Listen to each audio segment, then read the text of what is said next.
Welcome back to The Book Was Better. I'm Nick Labaro, critic for Nova Stream Network. And I'm Georja Malt, lover of literature and founder of With G Digital. And welcome to our podcast, monthly podcast, where Georgia and I, we read a book, we watch a movie that was adapted from the book, and then we ask the age-old question. We discuss what was better, the book or the movie. Which, episode 3 now, we've had Harry Potter as number 1, which was split down the middle. I liked the movie, you liked the book. Outsiders, we hit the book one early with the book being better for the Outsiders. Yeah. But then we were like, you know what, what's some classic literature? And this was my pick this week, and I think I may have shocked you a little bit. I was surprised. with my pick. Yeah, I was a bit surprised. With Little Women, Louisa May Alcott's Little Women, because I was like, it's I would argue from someone who doesn't read a lot of books, one of the most classic, most well-known, everyone knows this is a book, everyone knows it's been adapted so many times into film, TV, stage format that it would make 100% sense to be on this show. So also just a really bloody joyful movie when I watched it. So I was like, let's bring some happiness into, not that we've had much we've had sadness. no happiness. This show's been so bloody sad. We've been talking about little boys trapped under stairs and little boys getting stabbed and burnt. Now it's time for some happiness. And even within the happiness, we definitely found some... We have some sad found some sadness in this one here. But no, Little Women was my pick for this month. And mainly because I still have only seen Greta Gerwig's movie version of it. Oh, that's the only adaptation you've watched? Only adaptation I've watched. So it came out 2019. I saw it and I loved it. I thought it was fantastic. So I was very excited to do it again. And obviously one of the reasons that sort of came up again is because Greta Gerwig has written and directed the Barbie movie that's coming out this year, which has a lot of hype around it. So I was like, let's revisit some Greta Gerwig stuff. So I'm assuming you read Little Women. I actually am ashamed to say I'd never read it. Oh my goodness. Yeah. This is a first timer. Yeah, I'd actually never read it. That's exciting. Yeah, and I don't know why I didn't. I think I'd actually watched several of the adaptations, so I was familiar with the story. I think it's just, to me, the book, it's a big book. As I found out. Yeah. There's a bit of a story behind that one. Misinformed myself. Yeah. And so I think, and I also actually was under this impression that it was more Jane Austen-y in the way it was written. Right. Like very much more this old English, which is that kind of like an American just novel, like its notoriety, I guess, of it's a book from the 1800s, so it must have this connotation of being Jane Austen-y. Of a little bit difficult to read and interpret. Of its time. So I just always just never picked it up. Right. And then I read when you picked it and I read the first page, I was like... I'm in. I was like, this is amazing. I was like, why did I not read this earlier? It's crazy that because I always assumed so many people have read this book, but people who've just been talking to about the show and they're like, oh yeah, no, I love the adaptations. I love the TV show. I love the movies. Yeah, but I've never read the book. And I thought this was almost outsold the Bible popular. So I think it's just a bit intimidating if you don't. Totally. There's a lot of misconception of how difficult and heavy it is, I think. Agreed. And the misconception of the fact that obviously we have this lovely little copy here that is my partner Rhiannon's copy, and I picked it up because, as we discussed the show, little behind the scenes, behind the curtain thing, we were like, we got to pick books that aren't, mammoths that we got to try and read in a month and stuff. And when I selected, I was like, perfect. It's 300 and something pages. It's a little book. We'll get through it. And I'm reading it. And then I remember one morning Rhiannon comes up to me and goes, oh, Georgia just wants to know, do you have the full book? And I was like, yeah, of course I have the full book. It says Little Women on the front. And she's like, no, but there's a part 1 and part 2. So I was flicking through the pages and I was like, no, it doesn't say a part 1 of, so it must be the full book.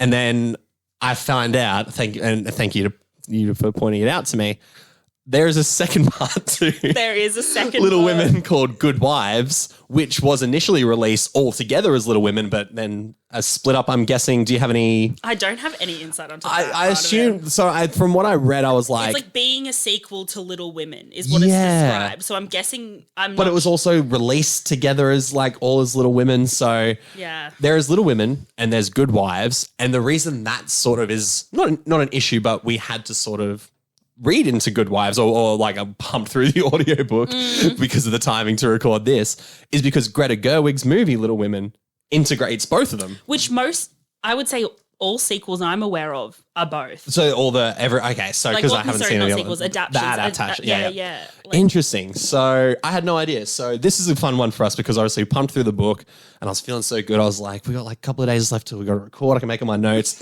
And then I was confident. Like, whoop, I got to listen to this 6-hour audio book as well. Yeah. Luckily, it's good. Luckily, it's really good. So it was actually enjoyable to read and listen to. But yeah, I sent my boyfriend to get me the book, the copy, and he had this whole conversation with the bookshop seller, just being like, "Sorry, do you know if the movie covers both?" Like it took him so long to just make sure because obviously he didn't want to bring me the wrong book. No, because the Wrath of Georgia would have been. I'm like, this is part one. Go back. Send him back. Give him a little basket like a March girl. Yeah. I'm like, you're going off on another errand. But yeah, no, he did get me too. So both the parts. Oh, perfect. Okay, good. In the copy I got. So I've managed to finish it. Finish the book and obviously finish the movie in its entirety as well. So do you have any info on the books? Yeah. So if we talk about Louisa May Alcott for a minute. So she was born in kind of what's now Philadelphia in the 1830s. So she was the second daughter of 4 daughters. So the book actually has a lot of semi-autobiographical elements. Okay. She was also It reads like that, yeah. Yeah, she was also the tomboy of her family. Unfortunately, the third sister did die as well. Wow. So and they suffered from poverty like the March sisters do in the book and the movie, and she worked a lot of jobs similarly to Jo and Meg. Like she was a seamstress, she was a governess, like she did sort of odd jobs just to kind of help support her family. And wrote a book. So her writing really took off actually when she went to be a nurse in the Civil War in the 1860s. So she unfortunately, though, developed typhoid, so she couldn't serve as long as she wanted. But it was her letters home during this time that were so sweet and humorous, in spite of all this horrible stuff that was going on. Yeah, totally. And they got published in a Boston paper. And so from there, she actually had quite a successful journey of writing. Like she published quite a lot of things in numerous papers, won some awards. Nice. But then her success really took off with the release of Little Women, which I want to say was in 1868. I think it was, that's what I read, about that. And she actually didn't like the fame. She was very much like, I've heard anecdotes that when fans would come to the house or people would come to the house, she would actually pretend to be a servant and not be herself because she just cheeky. She just didn't like the attention. That's so Jo. It's so Jo. That's so She's Jo. She's Jo. And we'll talk about this with the ending of the book, obviously, but not meaning to spoil it, but Jo does end up in a romantic relationship and married at the conclusion of the novel. Louisa May Alcott did not. Okay. She really was not interested in marriage. Right. She's had like relationships on record, but she's the heroine in her own story, and she did what she did, I think, in Little Women for the masses. For the audience. Yeah. But I have some opinions on that, but we'll get to that. I'm intrigued to talk about that because I also wonder if it's at the behest of potentially the people publishing the book as well, because there are obviously moments in the book and moments in the film where she is getting feedback from people about certain things, such as we want our heroine to get married at the end. So it's interesting sort of. Yeah, I don't actually have any fun facts, but I might just do a live Google to see how many copies of this have sold. Actually, I'd be very interested about that because I'm under the assumption that this is just an incredibly famous, popular book. So it's estimated that 10 million copies have been translated. Oh, geez. Sold and then translated into as many as 50 languages. Oh, wow. So 10 million copies. So The Outsiders was 4 million. Okay. So when you, it doesn't sound that different, but when you think of what a million is, actually is, totally, it's 10 million is like a third of the population of Australia. So that's a lot of people. Yeah, it's a lot. Yeah. A lot of people read. So we were at a lot of people read Little Women. Yeah. I know, I can't help. I've been calling it that for like the last 2 weeks. Yeah, every time I talk, I'm like, how's the book going? Yeah, Little Women. Little Women. I'm like, why are you saying it like little, like it's Little Wayne? I'm Now that's a translation I'd like to read. The Lil Wayne adaptation. Him narrating. Of Lil Wayne. He's like, yo, this bitch is whack. I mean, I'm not against it. But so like 1868, right, for the book. Yeah. It was about 50 years later for the first film adaptation. Yeah. Silent film adaptation in 1917. So yeah, so there, I know, right? So silent film adaptation. So there's it's a book. There's a lot of words in there. So I'm interested to know what that adaptation looked like. Yeah. From a silent film point of view. But there's been 7 film adaptations since 1917. Wow, that's pretty impressive. There's a couple of. So the latest adaptation, obviously, Greta Gerwig's film, which came out in 2019. But the most, I guess, aside from this one, the most popular one's 1933 with Katharine Hepburn playing Jo March, and then 1994 where Winona Ryder played. Yeah, I've seen that one. And I've heard that's pretty much like that and the BBC miniseries. Loved the I've heard are like incredible. They are like the, I mean, I can only say because I've seen them, I love this version so much. So that made in 2019, made my top 10 of the year. Like it is that good. It is so well done. But now I'm kind of like, oh, maybe I do got to see the 1994 version to be, because I have heard how highly regarded it is. So, but it's also like been adapted for stage, obviously for TV. There's been musicals that have been inspired by Little Women. I didn't know that. I don't think anything as high end as like Broadway or West End or anything like that. But people have attempted to adapt Little Women into a musical. Fierce fans and creators that would have done things. I can imagine with this piece. Yeah. Well, I mean, Greta Gerwig's one of them. She's super fierce. So because she did the screenplay, didn't she? She screenplay, she directed, and this has been her like, I guess, passion project. I guess she's wanted to make this movie since she ever wanted to make films. Oh, wow. So I think it was about 2013, Sony were like, we're doing Little Women. And Sarah Polley, who just this year won the Oscar for Best Adapted Screenplay for Women Talking, was supposed to do it. But Greta Gerwig actually approached Sony and was like, this is what I would do. This is how I want to make it. I wanted to make it my whole life. And then they actually hired her in 2015 to write the screenplay. So she worked on it for 4 years before it came out. $218 million worldwide it made. So that's on a $40 million budget. That's a big success. Yeah, well, I heard they're thinking of the sequel. They might do Good Wives? No. Oh, no, Little Men. Little Men. I was like, of course they're not going to do Good Wives. It's in this movie. I just watched it. Yeah, okay, that makes sense. I mean, haven't read Little Men. Neither have I. Yeah, and I feel like well, I was like, we just finished this in the nick of time, so we obviously haven't read Little Men. Haven't had a lot of time to do that one yet. But I mean, look, that much money on the budget it made is like a financial success. I remember it came out like December. It came out in what like the pundits call awards season. So a lot of people loved it. And then speaking of awards season, nominated for 6 Oscars. Wow. Best Picture, Best Adapted Screenplay. Florence Pugh was nominated for Best Supporting Actress. Saoirse Ronan was Best, I'm like my queen. Best Actress. She's so great. Florence Pugh can't do any wrong. It was nominated as well for score, but it won for costume design. So it won an Oscar well. Yeah. I mean, fair. Yeah. I just am obsessed with it. I mean, it's hard not to be. Amy in Paris is just... everything. Like, it's the vibe. She's just everything I want to be. I love Florence Pugh so much as well. Yeah. She really makes this character her own, which is fantastic. So look, it's critically acclaimed both in literary and film form. And the main reason I chose to do this version of the film is because, like I said, I loved it so much. Barbie's coming out, so it was a good excuse to rewatch Greta Gerwig's filmography. But even upon rewatching it, it just solidified to me like this movie is fantastic. Despite its minor flaws, it is fantastic. Oh, it's a fantastic movie. It's brilliant.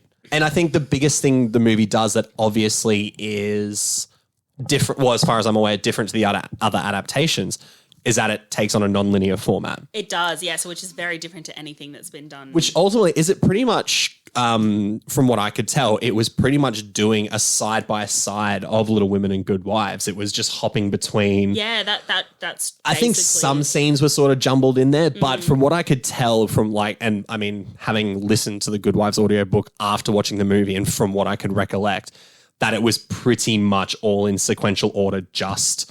like splice. Yeah, but Greta Gerwig did a really good job of having things tonally match up. So when in Little Women, if a sister say like Meg is starting to court, you know, she's wanting to talk about men and getting married and stuff. we see sort of her relationship start or the marriage and Good Wives and stuff. And there's a really good sort of duality going on there in the film. So well, which I'd expect nothing less. No, but yeah, she did do it so well and so bloody well. Yeah. Do you have? Oh, and I guess sort of a quick breakdown of the stories. Obviously, yeah, we've got the four March sisters, and their father has gone to war. He's a priest, sorry, who's gone over to the war. So they're there with their mum, Marmee. And it's ultimately just it's like a fly on the wall tale of just watching these girls grow up through the eyes of Jo, who is the main character, and she has ambitions to be a writer, and she wants to sort of go against the norm of what society expect women to do, but she also has such a fondness for her sisters, who most of them want to do, I guess aside from Beth, want to have more traditional female roles. They want to be, they want what in their like those times would be traditional female roles of being being a wife and a mother and stuff like that. But these girls have such larger than life personalities compared to everyone else in the book that they are just immediately it is so easy to be engaged. And so with just their lives. easy to love them. So easy to love them because they're just also sweet. They're just nice. It's just, like, nice people. Good people. Even though Amy is she's very, especially in Little Women, so immature. Yeah. She's just young. She's loud. I want this and I want that. But she has such a good heart still at the end. But yeah, at the end of the day, she is a good person. She's a good person. Got lessons to learn, which they all learn their own lessons. I like that as well. Yeah. Yeah. No, it's just like they all have their own parts of themselves which are really good, and then things that they need to improve. Yeah, and totally. You're sort of with them on that journey of maturing and learning about life with them, which just makes you feel so attached and just. Even from the first page, I was so captivated and nothing even really happens. I couldn't stop smiling. I couldn't stop smiling. I couldn't stop smiling for that whole first chapter. It was just so it's just so wholesome and it's so nice and it's so sweet. And we're watching the four March girls grow up and then obviously, love and growing up and society and all these things come into play, and we are introduced to the Lawrences or Mr. Lawrence and his grandson Laurie. Who in the film was played by Timothée Chalamet, he'll be an interesting character to talk about in a bit, but because quite different. He's very different in the film and the book, and I would say I think for the better of the film, I think it's different. But we'll talk about why.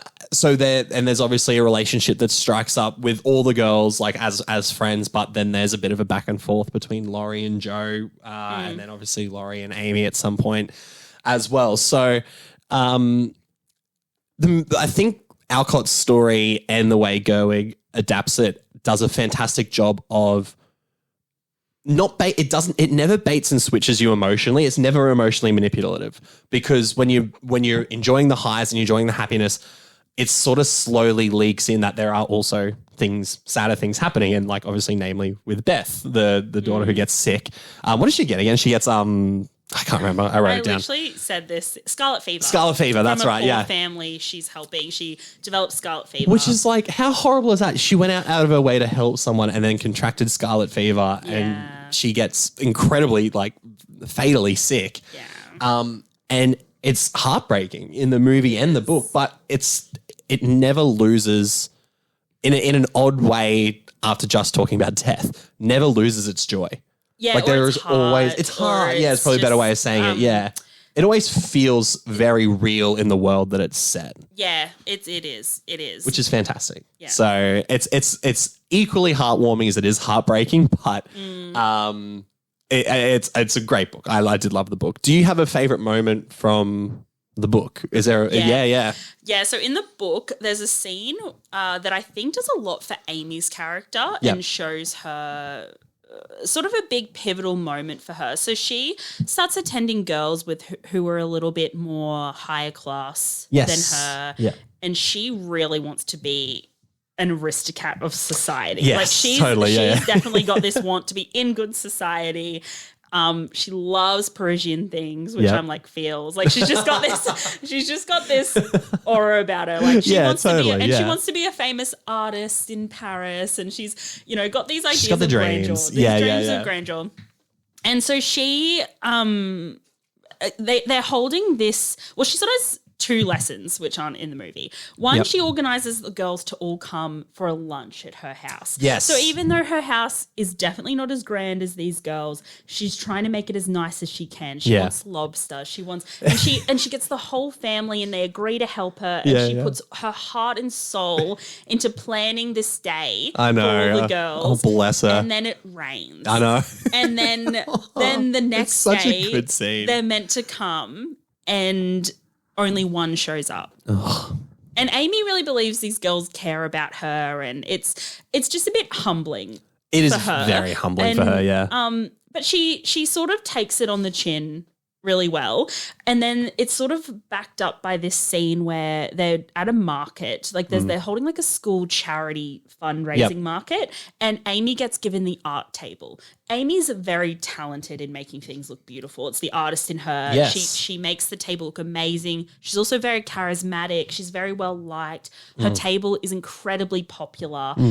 And one of the mothers who has a daughter at the school, they can't stand that Amy's getting all this attention and is like the belle of the market. So they send her off to the worst table with dying flowers and put the daughter at the art table.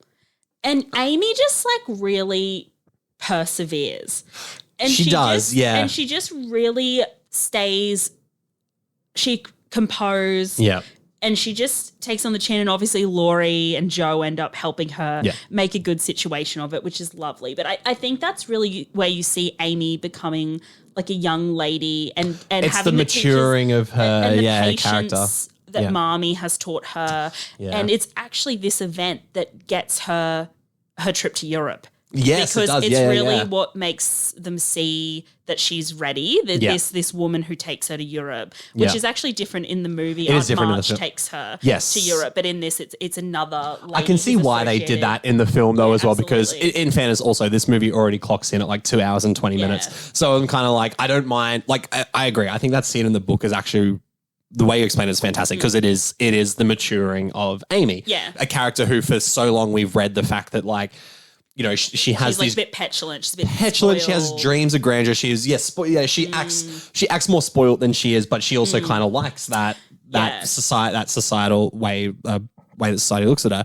But yeah, I think that's a moment where even you as the reader, you kind of go, yeah, like. Goddamn right, Amy. Like this is exactly like what we wanted to happen for you, and we're glad it's not the actual event, but like this growing into growing up and whatnot. So because I am trying to remember in the book, so Amy has a pretty infamous scene where she gets in trouble at school. This is previous to this when she's a bit younger, and she gets punished by the teacher who actually hits her, and she's got a cut up hand, and she doesn't have to go back to that school anymore because they're just like that's inappropriate. Not going to do it. In the book, I thought she owned up to her mistake a little more. Yeah. Did she? I can't really remember. Like in the book, they really present Amy being like, I didn't do anything. But maybe I'm wrong. No, from what I remember, because I wrote that scene down because I thought the biggest difference was that I felt like the movie made more of a deal of it, especially because obviously in the movie she's drawing and she draws the teacher. Yeah, the character. The caricature of him, and then when he gets it, she comes home and she's crying and everyone's sort of around her and like, oh my gosh, how could they do this to our poor Amy? Whereas if I remember correctly in the book, there is a bit more of a why me? So it's like, it's a bit more of I didn't do anything to deserve this. Wait, in the book, punishment, yeah. Oh, okay, because I thought they quite played that up in the film because Florence is like, I didn't do anything. I didn't do anything. Yeah. So I can't remember. Maybe it's downplayed in the book.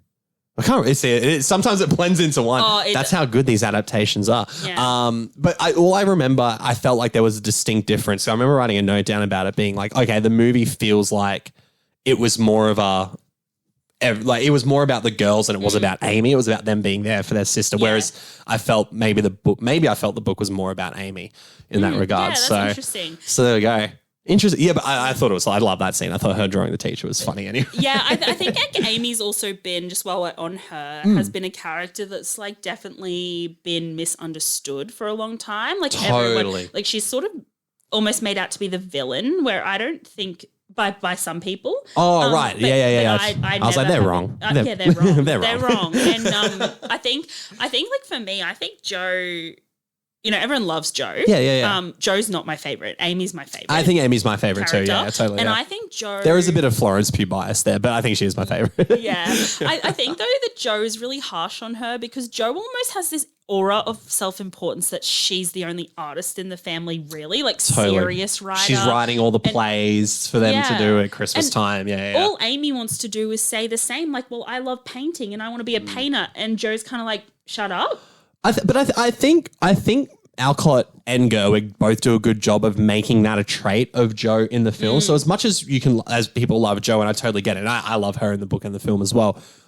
There is if you are not that sort of person, and this isn't a dig at anyone, but like if you are not that sort of person who has this feeling of self-importance stuff, I don't think you would see that. Whereas like coming back from a third party look at it, there is a feeling of self-importance to Jo that is not as like I don't feel that it's as likable as other characters, like namely Amy. Yeah. So and it's not a trait that's of any like degradation to Jo. Like it doesn't make her a bad person, but it's one of her flaws. And that's what makes this so good is that all the characters have flaws. Oh, totally. Without flaws, Yeah. the book would be way too pious. Oh God, yeah. And yeah. That's also one of the differences in the movie that I liked was because they got rid of that theme of religion, which I just think makes it more acceptable. Yeah. It's more about them doing things to be good people, their charity work, rather than their Protestant faith, really driving them to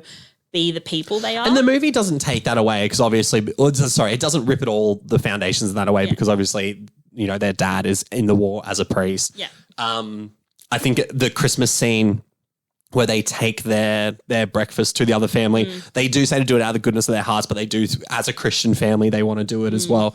So it never rips it away because obviously it's a foundational element to lots of families in the 1800s. But I liked it as well. I definitely felt like the movie was like, these are more about the conscience of these people and who they are and what their morals are. And they're cool. So was that something in the book that you thought was better than the film, the bringing the breakfast scene?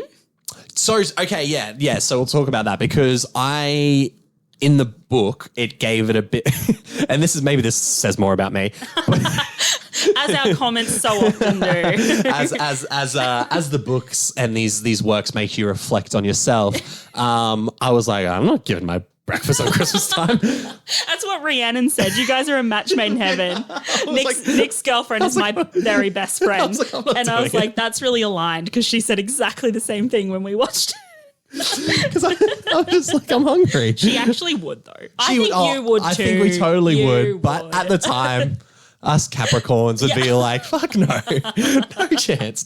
So I thought the movie, part of me felt, and because obviously I watched the movie before reading the book and had so years ago, but it was more so I was like, oh, okay, they're this type of family. They're really nice. They want to do really nice things, which obviously I didn't have that sort of. I wasn't being that sort of mean about it, but the book I think did a good job of making me understand maybe a little bit even before that, but the conversation that Marmee has with them about why they should do it gave me a little bit more foundation of, oh, okay, so these are actually genuinely nice people. And it's not that the movie didn't make them out to be nice people, but when I was reading it, I got a better understanding of, oh, okay, so obviously they're led by their faith, but they're also led by a good family and good parents. And despite the bleakness of the wartime that they're in and just, the 1800s not being as thriving as a time for people, they are still ultimately beautiful people in their hearts. And I do think the book did that really well. See, something I think also about that scene is I don't think the movie quite represents the sacrifice because it's played a bit more jovial, isn't it? Like, you know what I mean? Oh, well, give up your breakfast for a poor family. Yeah. But what you have to understand is, like, I think the book puts you in the emotional spot of these people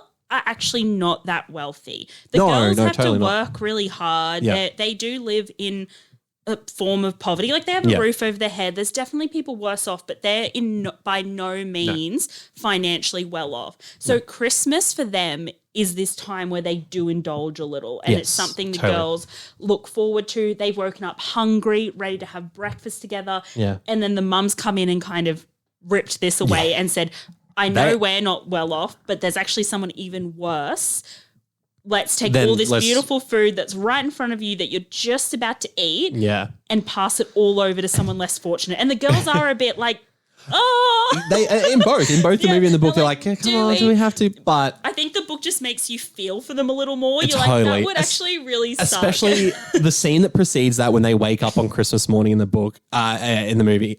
They wake up on Christmas morning in the book and they have books under their for their Christmas presents, and they're just also grateful that they got a book for Christmas. A little book. And it reminded me of like being a young kid waking up on Christmas morning, and it was the best day ever. And you're like, I got all these presents. Like, I'm going to be the best person I can be. Like, I'm going to be so good. I'm going to do all this is how they react. They're like, I'm going to impress mommy by making sure I read 30 pages before breakfast. Like, it is so sweet. They It is love so their beautiful. mother and Oh my their God, mother. yeah. And if we're talking about mommy, Totally. Yeah, absolutely. Yeah. She, for me, this might be controversial. I did not love Laura Dern completely as mommy. Look, not that she's a bad actress. She's a great actress. She's great in the roles she's great in. Yeah. Yeah, but like she just mommy has a different feel in the book, and the mini series mommy for me is like Is all that's time. mommy. Okay.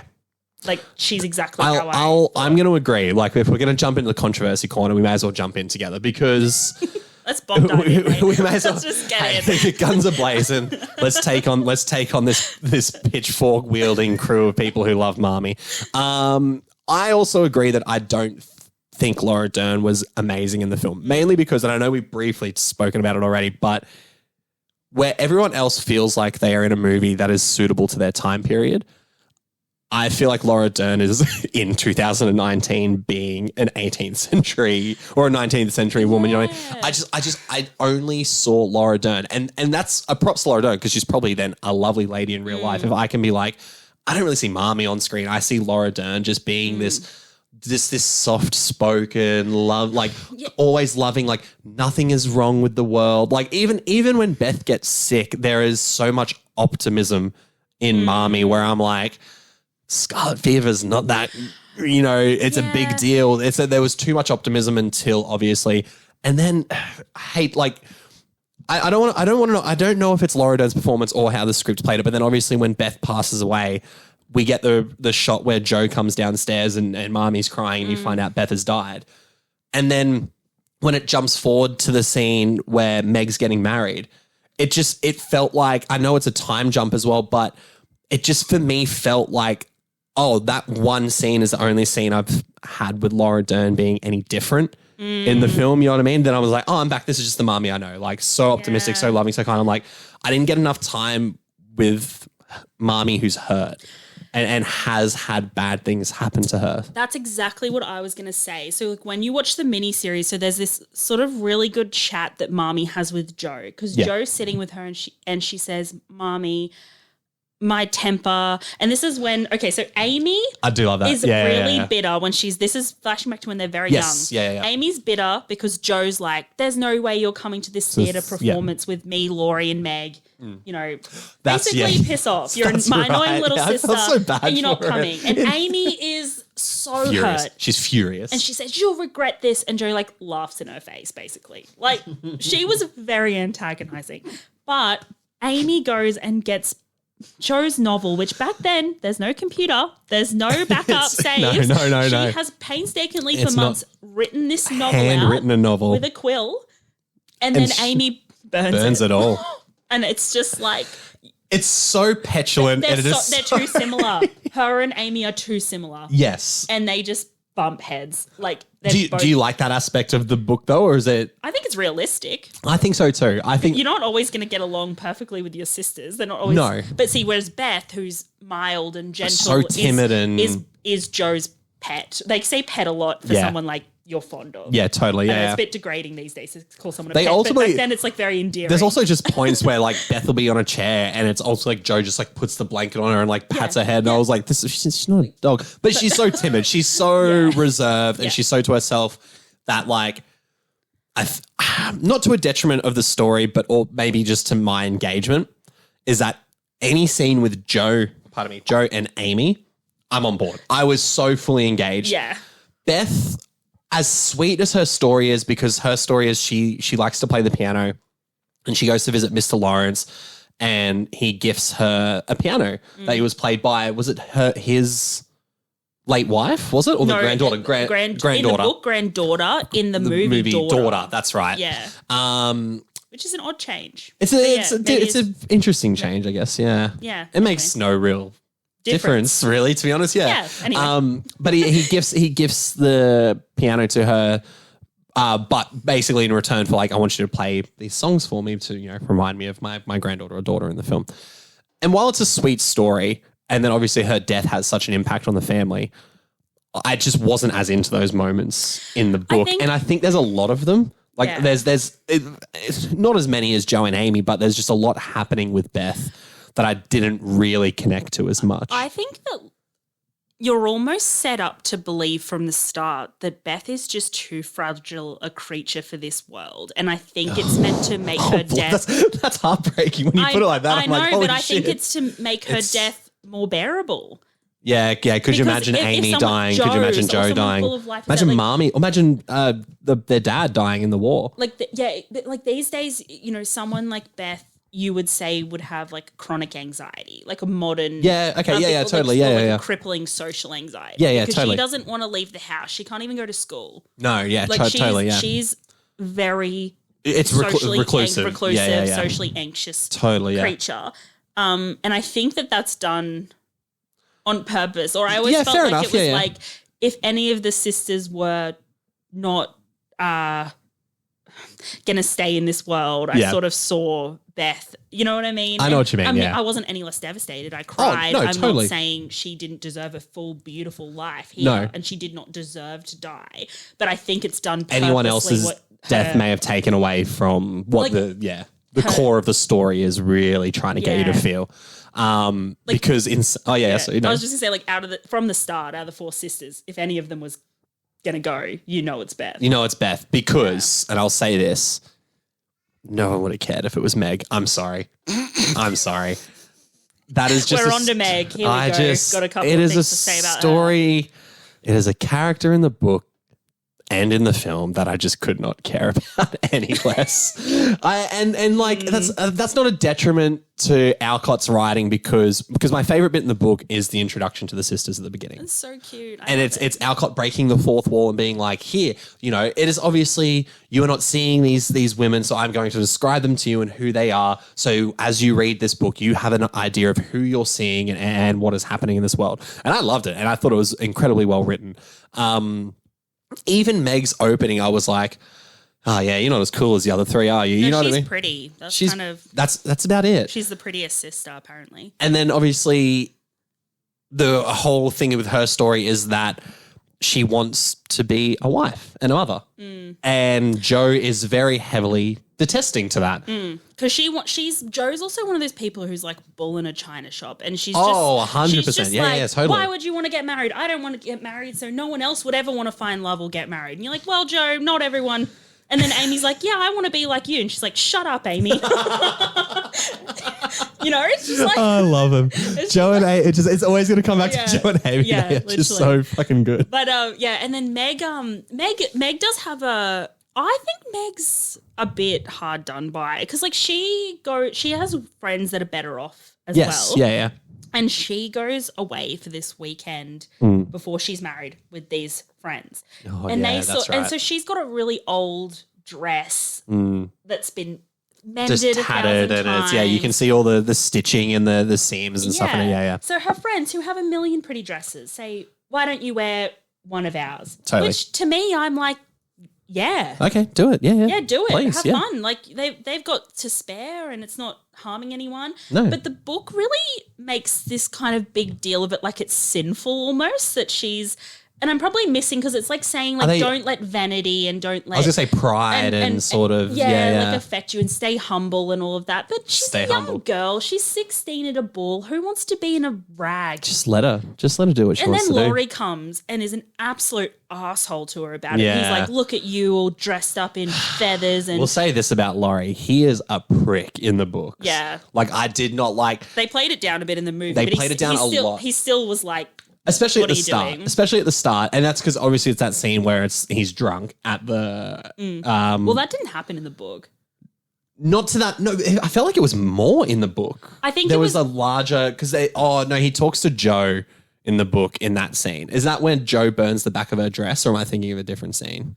That's a different scene. Okay, I'm thinking of a different scene. No, I'm thinking because Joe's not at this weekend away. Oh, the weekend away still. Yeah, sorry. Yeah. So, I guess in saying that, then it makes Laurie more consistently a drunk, arrogant asshole I feel like, for a lot of the book. Is he drunk in front of the girls in the books though? Yeah, I think so. Oh, okay. I don't even recall. Oh, maybe that. not. Maybe it's just in the movie. I felt like it's too scandalous. Maybe a little bit, yeah. Like, because I think in the movie it's more he hinted is. at because you don't, you wouldn't really like.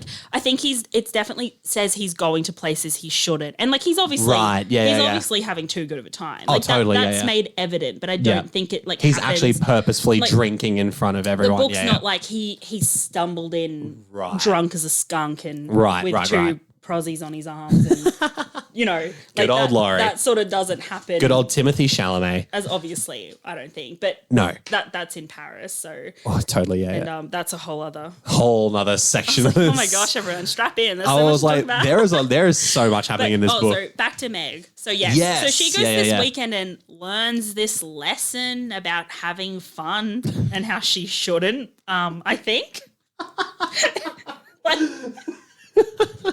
And like, so when you put it like that, you're like, oh yeah. I guess don't go to dances in a nice dress and have a good time. As a 16-year-old, you should be scrubbing floors and waiting for that German man to come along and sweep you off your feet. No, that's Joe.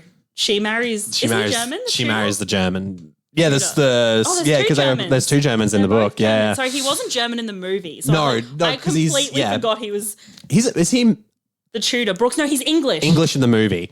No, in the book, yeah.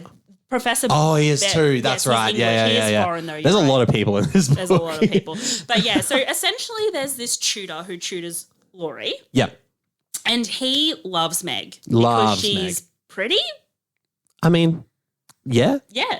She doesn't have many name other characteristics about her. Crickets. Insert cricket sounds. And she's all right. I guess the other defining characteristic of her is that Joe. It seems apparent Joe loves her, but it's because she's so pretty and because she could be an actress in her writings. Which I think the movie plays up. The movie plays up a lot, but it definitely comes across more as it was a childhood dream for Meg, and it's still a dream for Joe. For Meg to want to be something more than a wife. Totally, yeah. And she's like, well, you're good at acting, you're pretty. And like Meg's like, I don't want to be an actress. Joe's like, yes, you do. You're pretty. You're pretty. You want to be an actress. Please have ambition. She's like, and then she's like, no, I'm good.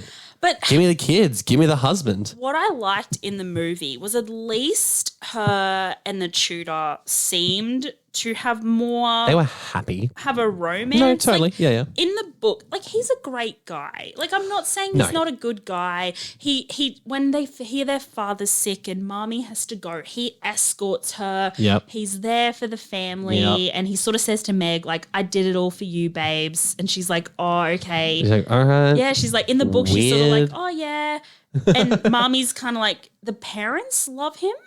Yeah, and think he's totally. Good. Yeah. And the father's like "Oh, is Meg into him?" And the mum's like, "Yeah." I think she will be though. No one's certain. In the book, they're sort of like, you have to wait, but then that sort of gets scrapped. It gets scrapped from what I remember. It just doesn't really go anywhere. Yeah, after she's lived a full life at the age of 17 and gone to one party, which everyone basically made her repent for 30 days for. I'm ready to settle down. Settled down and got married. She's and like, this life just isn't for me anymore. Moved into a 1-bedroom cottage that looks as small as the room we're recording it's in. Like, and bless out Meg, some twins. Especially in the film.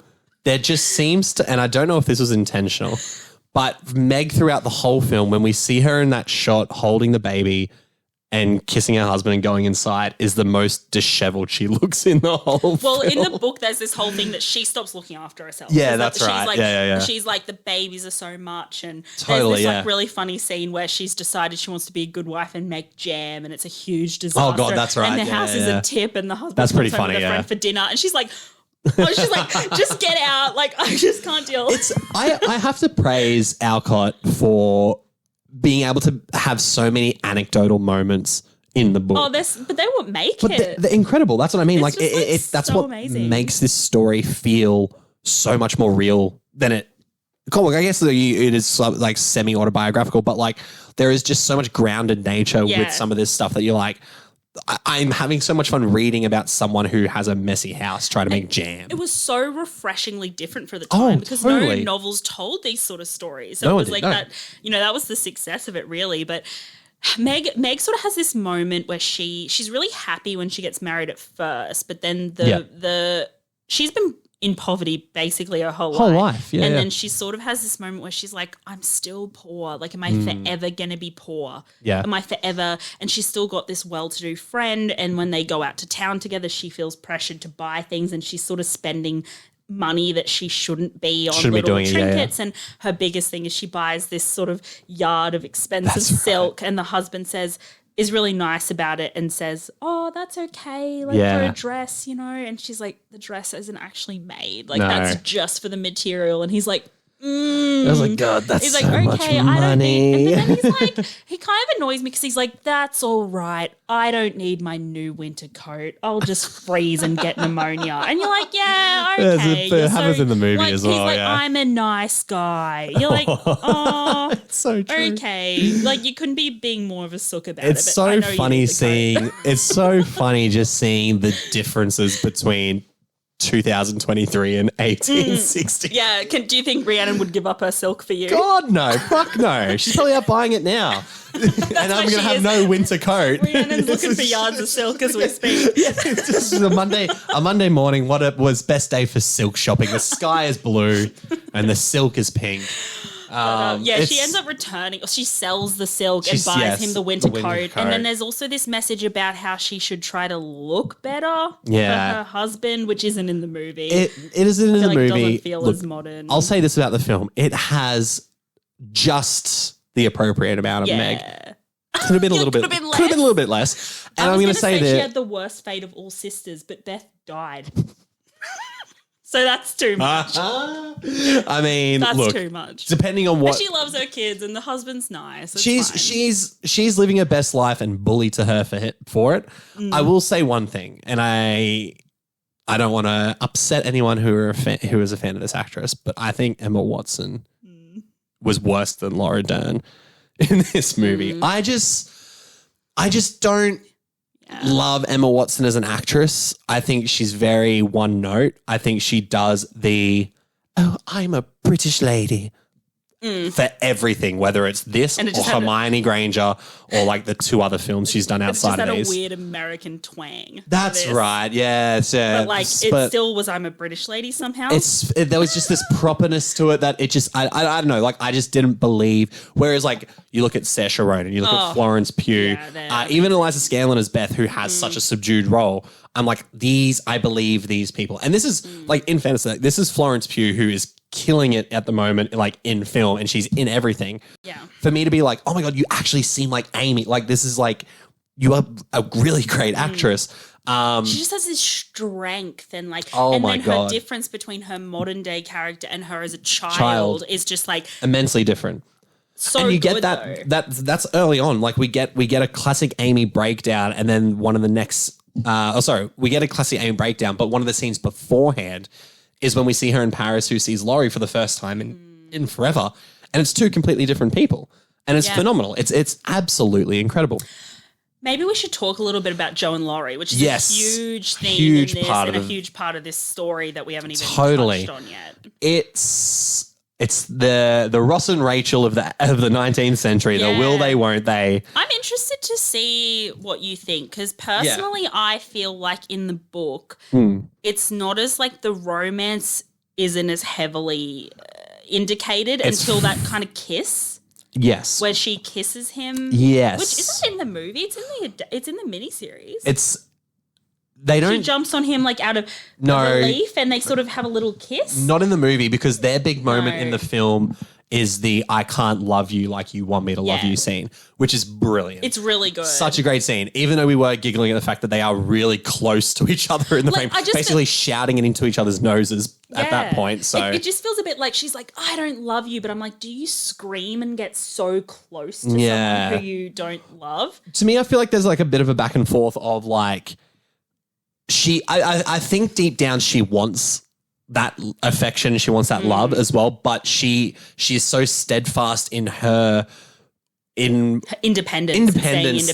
Totally. Yeah. Almost to her detriment, do you feel? Oh, totally. And that's that self-importance thing. I think it's there is room for someone else in her life, but she is still number one to her. You know what I mean? Like, it's a flaw in some bits. Maybe opening herself up to love is just a fear as well. And maybe it's a fear that Alcott's trying to express in her work as well, as being like, if I allow someone, especially a man, in, do I lose that independence? And I think that's a big part of Jo's character. But it is. But I don't think Laurie was right for her anyway. No, God, no, totally. And I think the movie does a good job of making you realize that, because as much as you would love for them to kiss and get together, I was so much more engaged in the fact that I was like, I kind of hope they don't, but I like where this journey goes. Like, I like their severe friendship, I guess you can call it. I also think it's like love is not black and white, and feelings are not black and white. And I think like Laurie, what he really does is confuses having this such a strong female friendship and care for Jo with romantic love. Yeah. And not saying that he didn't. Like, I think he would have married her and they would have. Yeah. But, but I sometimes you don't need someone similar to you. You need someone who will ground you and be an opposite in a good way. Do you think Jo knows that? Do you think Jo she says that. Like that. Yeah. I mean, especially in the movie, she goes like, we'll kill each other. Like, we're too similar. And they do have a lot more rows that you see in the book. Yeah. Like, they fight a lot. A lot. Yeah. Like, they really do get on each other's nerves. Yeah. And I think like maybe they would have had like perhaps a more passionate, volatile relationship, but that's not always the key to happiness. Oh God, no, absolutely not. No, it doesn't mean you're sometimes the key to divorce. Which you can't do back then. Just ask 50% of people who are married. Us 2 and 3 marriages. Just ask. So it's one of those things where you kind of go like, okay, like I even when reading the book and watching the film version, I am so invested in their relationship, but I don't want it to be a relationship. Yeah. Like, and I think that's just fully realized characters. Like, to me, that's just two characters who are fleshed out enough to be like, I guess comparatively would be Meg, to be like, Meg doesn't have a lot going on. It makes sense that she just wants to get married. She's just like for the character in the book, whether she's like based on a real person or not, the character in the book, that's fine. Whereas Laurie, I feel like if Laurie and Jo ended up together, it would take away so much of what the book was trying to convey about these characters. It would be like, absolutely, it would just be such a left turn. And you'd be like, oh, okay. Oh, well, and especially if we didn't get like the little epilogue sort of bit in the end where we see where everyone is at that point where Jo has now married the teacher and they have a school together and whatnot, like someone who is of, not to say Laurie's... It's her intellectual equal. I was going to say not to say Laurie's dumb, but he's... Laurie's a bit dumb. He's a dandy. He's a bit of a dandy. Hey, and bless him. Bless him for it. Promenading and... He's just a cute little Timothée Chalamet, and it would have made no sense, whereas where Jo ends up at the end of the book makes a lot more sense for her, despite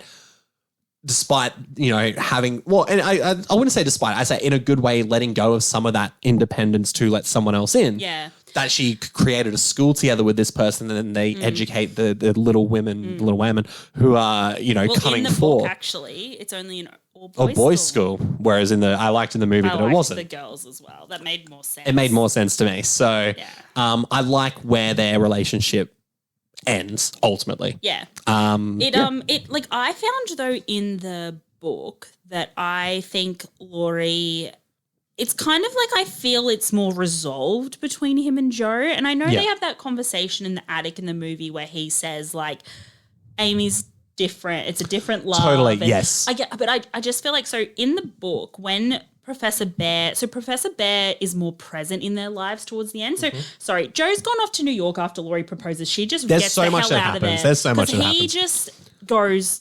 He is so bad about the rejection. Yes, he's like, woe is me. And he's like, well, time to restart my life elsewhere. Gives me the ick. It is a bit ick, isn't it? He's so it is bad very about it. Anyway, so he runs toxic to Europe. Yes. And she goes to New York. Yes. And so she starts working at this boarding house, and there's this is something I loved in the Greta Gerwig movie more, was her relationship and him. Totally. And how he was portrayed. Yes. So in the book, he's sort of like a 40-year-old hairy German man, guy. And like he's lovely and he's very smart and they get along really well. Totally. But I just think I just liked the way it was in the movie. I did too. It just felt a bit more right. Yeah. And because obviously in the movie it comes through more of the form of a montage as well. So we didn't need like I love how this movie wraps up. Yeah. Like I would say this my favorite scene in the film is the finale.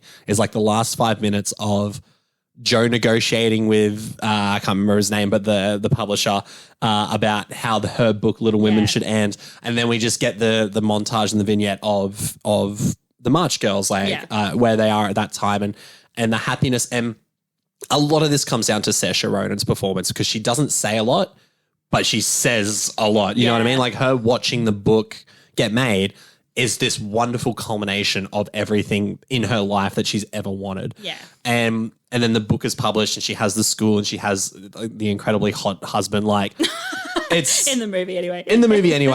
Hey, nothing against hairy German men, but you just, if that's what you look like in the film and in real life, then more props to you. But I just don't think that's the case. In the miniseries, he looks more like I imagined. Right. Does it have hairy arms and just like a hairy knuckles? Oh, he's right. meant to have like a beard. Oh, like yeah. He's meant to be No. real hairy. Thank you, Greta Gerwig, for giving us some much more pleasant, groomed man. I love the way that the movie wraps that all up. It pretty much condenses like 3 chapters into one sort of like 5-minute finale, which I think works incredibly well. So I like where Joe ends up at the end of the book. I do, but I think it is like Greta Gerwig definitely plays on this idea that like the whole time Joe's been like, I don't want to get married. Yes, and then she sort of does get married. Totally, like it's definitely like a little wink. That's a bit of a point of contention too. And I mean, she writes about it in the book too, which is even funnier about being like we said, the publisher's like, oh no, we should want her married at the end. And she's like, what if she doesn't want to get married? Yeah. She's like, the readers will like that she gets married. And it's funny then to be like how I'm sitting here going like, I like how it ended for Joe. I was like, oh shit, I've been hoodwinked. Like, but the thing that I think is wrong with this whole narrative of like the girl not choosing marriage is, and she does actually address this because in the book, Joe goes through this moment where she starts to like feel very lonely after Beth's death. Yep. And Marmee actually says she finds out that Laurie and Amy are engaged in the book. And Marmee says, I was worried if I told you that you would wish you'd said yes to Laurie and regret it. Whereas in the movie, there's definitely more prominence of Joe vocalizing this that I wish I'm lonely. Had, I should have said yes. God, to Laurie. that's another great scene. And it's a great. That's the Oscar scene, by the way. That's like the clip you send of Saoirse Ronan in being like, And it's really good. And you're like in the book, she doesn't write the letter that she puts in the mailbox to Laurie or anything. God, that is so heartbreaking in the movie. Then when she gets the letter back, I was like, she's oh still my more God. sure of her decision in the book than in the movie. Like, and I think that's fair because I think that realistically, you would have a bit more of like a, have I made the right choice? Absolutely. Sort of feeling. Yep. But I don't like the narrative that her not getting married is like this victory for feminism because it's not like because it's better to be alone than with the wrong person. But I don't think her finding someone who suits her temperament is her intellectual equal. I like in the movie that he's like, which isn't so much in the book where he reads her writing, he's like, I don't like it. And like you can do a lot better. And she's like, flipping her lid as she would. And he's like, I take you very seriously as a writer. And I loved that. It's not just pandering to her. It's like, you wrote very good. You are a good writer. No, it's like genuinely he's like, I'm talking to you as a writer. I think that's a huge props from Gerwig as well because Greta Gerwig, especially as a filmmaker, I don't know if you've seen her first movie that she solo directed, Lady Bird. I've seen Lady Bird, Same deal, right? And obviously with Saoirse Ronan too, but it's obvious it's a coming of age story that breaks a lot of like narrative and societal norms, but at the end of the day still has the desire and need that everyone has to be wanted at its forefront, which is the same. It's the same here. I agree with you. I think, and this is obviously coming from like a man's perspective, but like, you're right. It's better to be alone than with the wrong person. But if you are with the right person and this person who we have both said is of intellectual equality, like intellectually equal to Joe and respects her, his temperament's totally. Yeah. It's not this boisterous, rambunctious, like that they're going to be like butting Laurie. heads Yeah, and totally. fighting. Yeah. Which I totally get, like, especially in a day and age of romantic dramas where that is the setup, right? It's the opposites attract. You watch any romantic comedy or romantic drama, and for 90 minutes of your 95-minute movie, it's button heads, and then it's run into the altar and stop them from getting married to the person who's like, I've actually loved you all along. It's like, no, you haven't. You fucking hated each other for the last 90 minutes. So I'm glad that Joe and Laurie didn't get together. No. Didn't mean that I didn't enjoy watching their relationship. It's a totally interesting relationship. Yeah. And the fact that it was that Alcott had such awareness, because she was quite young when she wrote, she was in her third. When did you say when she was born? She would be in her 30s. 30s, right? Yeah. Okay, I thought she was younger. Sorry. So it makes, because like Joe's obviously writing so much younger in the book as well. To have like the self-awareness of how so many different relationships work and the ability to write it so eloquently is phenomenal. Her writing, storytelling is just this. Out of the 3 books we've read, this is the best written. Oh, absolutely, by a country mile. And that's not. I mean, it takes away a little bit from J.K. Rowling, who was like writing for children. I get it. And Hinson's book was fantastic too, but this is like one of the probably one of the best like written books I've read. I actually think this is one of my favorite books I've ever read. It's pretty bloody good. And I can't believe I'm saying that at 28. Like it's just. But how good is that? That we're in a time in our lives where things can still surprise us. Us old 28-year-olds.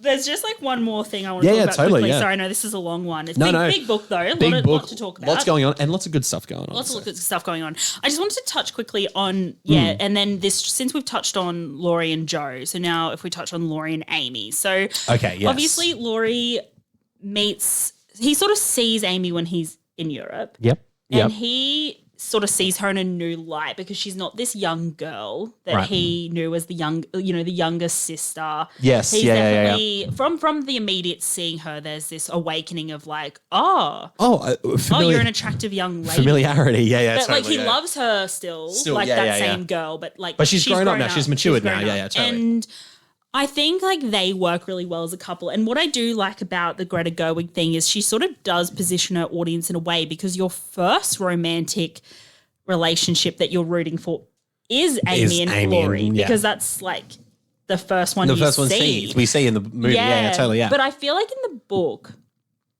it's good. It's better and it's worse. So Laurie writes after he's decided like, I want Amy. Yeah. There's sort of this weird line like, if not her, then the sister. Yeah, totally. And I was ew. Which I feel like was a norm back then, right? Yeah, like you're more marrying a family than I don't know. I was just like, it's ick. There's ick about it. But then, and so he writes to Joe one more time. Yep. And is like, you sure? And she's like, yeah, nah. So he's like, all right, Amy. He goes, all right. Hey, Amy, you up? Like that's the whole literally, yeah. And I think Amy in the book is more like subdued. Like I think you can tell she has a little crush on him, but it's much more obvious in the films that she has a crush on Laurie. God, that scene where they first run into each other is she's like a stop the carriage, like the hug that they give, and then obviously like her infatuation with him throughout the rest of the film is very obvious. I love the scene in the movie that she talks to him in the art studio, and she's like, well, bro, like he's judging her as he judges all the girls. As soon as they're not as good as Mommy, he's like, Mommy would have wanted you to do better. Totally, fuck off.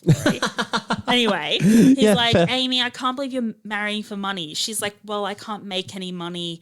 My family's poor. Totally, I can help them. Yeah. And then so she says, Laurie sort of says, like I'm actually into you. She's like, are you actually being serious right now? And then there's says no to this really super rich guy. Super rich. And her and Laurie sort of end up together. Yeah. But then, so talking about the movie, I think that part is better. I agree. Than the book. Totally, yeah. Because I think you really think he's like, Amy is the one. Yeah. Like, she's like, I'm actually really into her now. And a lot of that comes through, as we were saying, is that non-linear way that it helps a lot, because it sort of plants little seeds early on that come to fruition that later on is that, whereas the book it is very sequential. So like he's still lovely to Amy, and they actually do have special moments in the books where he 100%. helps, but you almost feel like it's because it's Jo's little sister. Yeah, totally. Yeah. But then I think it flips where I like the book better after they're married. Yeah. Because in the movie, I don't know if it was the directing or just Timothée Chalamet was like bored because he didn't have any lines, and he was just sort of like Maybe. like when they're talking about the professor. Yes. In the movie, he's like sort of not very engaged, and he's like, who is this? And like, I just don't think he seems like 100% okay with Jo, but it doesn't, with this person. It doesn't really come across, you know what I mean? Like, yeah, it's just, he's just not like, I'm guessing that's more of a performance thing. Piney. Like he's still a little bit like not happy about it. Whereas if you read the book, he's like literally he's all over it. No, like he's like, Professor's great. Yeah. Like I wish he was a bit younger for her, but like it is what it is. He's like he is like bowing down to Amy. Like Yeah, in the totally. book, he's like she is just the be all and end all. Like, Yeah. You were right. Yeah. And he sort of like is more accepting of the professor and is like, No, like I get they're that. a good match. I get like that. He just sort of seems to care less. Whereas in the movie, I just think he still seems bothered. And maybe that's Timothy's. Maybe it is Timothy's performance because I'm starting to think get the horses. And he's like, that's right. Yeah. And you're like, I don't know. I can't read. I think they should have like, it just made me feel bad for Amy. But then flipping that, I'm like, Amy's just like, well, get over it. You know? She's like so strong and like confident in herself that she's like, yeah, well, you know, that's done. Just go get the horses. She's great. Idiot. God, so Amy's I sort of the like best. love that, but I just like I'd hate to feel she makes such a big deal of like I don't want to be a second choice to Jo. No, totally, yeah. I just feel like that could it's have her self-worth. She understands her self-worth. Self-worth. Yeah, I just think they could have made Laurie a bit more happy about Jo's situation. But maybe that's also not realistic. Maybe. Well, maybe. In real life, you would be a bit jealous and you a bit kind of hurt. not. Yeah. Where you kind of like. Well, I guess it's the inevitable thought of like what could have been. Yeah, and also just like, well, she didn't say yes to me, but she's saying yes to this hairy old German. Yeah, professor. who's like inferior to who I am. So like economically, which seems like a Laurie thing to do. To be honest, it does seem a bit Laurie-ish. Yeah. But in the book, he doesn't care. In the book, he doesn't give a crap. He's happy for it. Yeah. I would have changed that a little bit in the movie, just the way that's played out. I'm guessing because where that scene does that scene come before or after their little field confession to each other, where it's just like this is the very end, like they've come back married. Amy and Laurie. That's right. Yeah, and then obviously I guess it play in the film version. It plays a little bit to the having that scene beforehand where it's like I can't love you, blah blah blah, and then Laurie not being able to let go of that feeling. I guess it's more of a Laurie characteristic that is one of his flaws. As a person, not as a character, more so. So perhaps, but I guess there is a bit of confusion. I just noticed the difference. No, I know what you mean. In the way it was played out, and then obviously that end scene in the film is a lot more dramatic than in the book. Oh God, yeah, absolutely. Yeah, so in the book, like she kind of is. The professor is saying, "I'm going to go out west," because he's really not sure how Jo's feeling about him. It. Yeah. And they sort of like run all these little errands together. It's like quite cute. Right. Like they go through the street and they're like buying all this stuff, and then it sort of all comes out like, oh, I actually, you know, I love you. And she's like, oh, why didn't you tell me earlier? And he's like, I just wasn't sure. Like, would you have said yes? She's like, yeah, I don't know, actually, but I'm saying yes now. Yeah, totally. Yeah. Like at this point in time, back then, I would have said yes. Yeah. I was like, but that can change tomorrow. And then they like walk back to the marches under the umbrella still. So there's still like this rain and umbrella. But in the movie, it's like Amy's like, we're going to get him before he boards the train. Yes. And it's like, that's where I think the Greta running, Gerwig's being a bit tongue-in-cheek because she makes it this big Hollywood I get that. romance. Yeah. And like that's kind of like what's funny. It's like a bit it's very self-aware. I think so too. I absolutely think so too. It. And it's obvious, it's even obvious before that point how much Gerwig understands the source material as well. So for her to be able to poke a little bit of fun at it and be like, this is the ending of the book that you would want, and then when it's her reading like, oh, that's the new ending for Little Women book, you kind of go, okay, that's kind of great. Like the way it sequentially plays out, I did really enjoy. Yeah.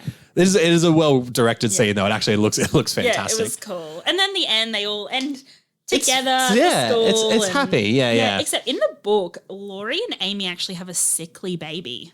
Oh God, yeah, and that's they call her Beth. Beth, take 2. Anyway, just the final little dagger in the heart. Maybe in Little Men we find out if the baby's okay. Maybe. Have they? I don't know if they've done an adaptation of Little Men either. So maybe they have. There we go. But I think it was like weird. I don't think it's like any. Not as well regarded as, yeah, the other I don't know ones. if it was like, but I feel like enough. Greta Gerwig might do one because it's definitely. I think it centers around the twins, like Meg's twins, Demi and Daisy. Right. Are prominent in the Little Men story. Okay. And then it's But yeah, no, and the ending was sweet. Yes, and, yeah, it's well done. Yeah, it's just, and it was like, yeah, it's nice. It leaves you, especially the movie. Like for me, the movie just you leave on a high. You leave on a very happy, a very sweet, heartwarming note. Yeah, very good. Well, this is gonna be a tough one. Well, maybe not so tough for you. It's not tough for me. Maybe not so tough for you because it is a brilliant book. It is a both books are fantastic. The movie is fantastic, and I feel like both have, if you were like in a counting sort of way, have an equal amount of flaws with them as well. Yeah. But Georja Malt, Yeah. the most obvious question, what did you find better, the book or the movie? Overall, I'll have to say the book. Yeah, totally. But that is not to say I don't love some elements of the film, and I love the visualization of the film because it's just a beautiful film. Like you said, the costumes, the settings. Like I was in rapture watching it. I was like, loved it. But for me, it comes down to depth of characters, depth of story, depth of emotion, and I just don't think you can go past the book for me. Totally. You're like, I can. Well, it's funny you say that. So no. So obviously, so out of the 3 we've done, this has been my favorite book by far, by a country mile. I've loved this book. Yeah. And the fact that I could read something that had me, and I guess I spoke about it kind of Harry Potter, it made me feel how I felt watching the film. It was able, so to me, that's firstly the sign of a great book, but also secondly, the sign of a good adaptation. Yeah. I think the movie captures the essence of the book without having to tell the whole story and all the context of the story. And the movie focusing so much on being a story about Joe and Laurie and Amy, I guess, as well, who are the 3 primary characters, I think really captures in a nutshell what the whole story is about. This is a really tough one for me. Like I'm really struggling with this one because I love the movie. I absolutely adore the film. I think it's very well made. But I did struggle with the first half and its non-linear format of trying to be, and then reading the book obviously had so much more contextual stuff, like in the sequential order of the events. I was like, okay, so I'm going to say, and we're going to have to start reading some shit books because I've done this twice now. I think the book is better than the film, but the movie is fantastic. It's all the right. movie is don't feel bad. Brilliant. I know I'm betraying my medium. I'm betraying my form. It's one of those. Okay. But it's fantastic. Like the book is amazing. The fact that I was just like me as a 28-year-old man reading a story about 4 teenage girls about Little Whammon.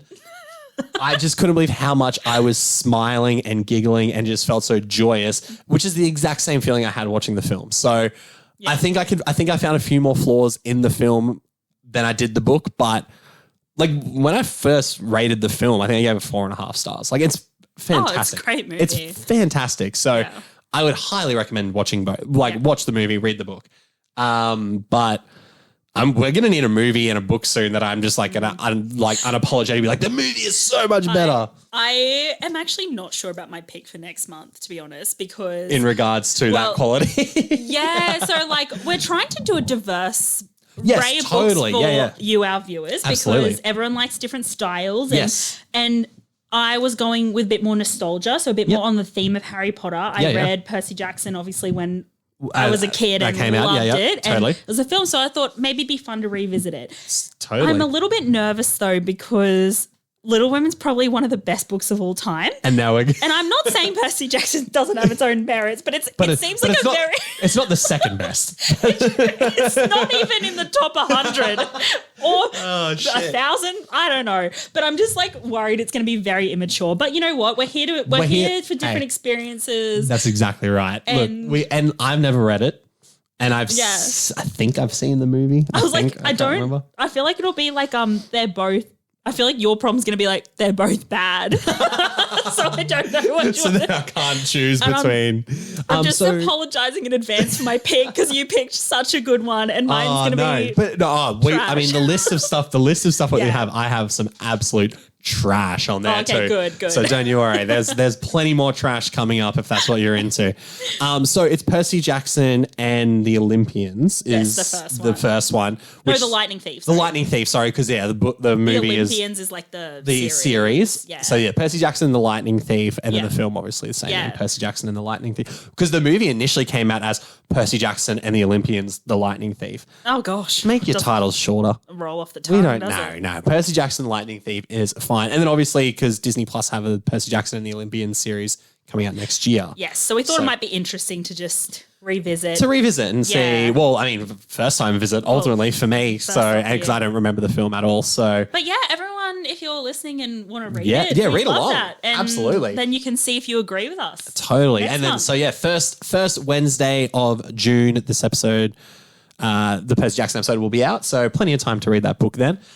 In the meantime, thank you obviously for listening and watching. Subscribe on YouTube, subscribe on iTunes, Apple Podcasts, Spotify. Anywhere you listen to podcasts, we're pretty much there. But thank you all for your support. We thank you for listening to the show. Where can they find you on the internet? Yes, so you can find me on Instagram at withg.co. Yeah. And at Netflix on Instagram and Twitter and novastreamnetwork.com for all my interviews and reviews. But until next month, thank you for watching. We'll see you on the next episode. Thanks, guys. See you soon.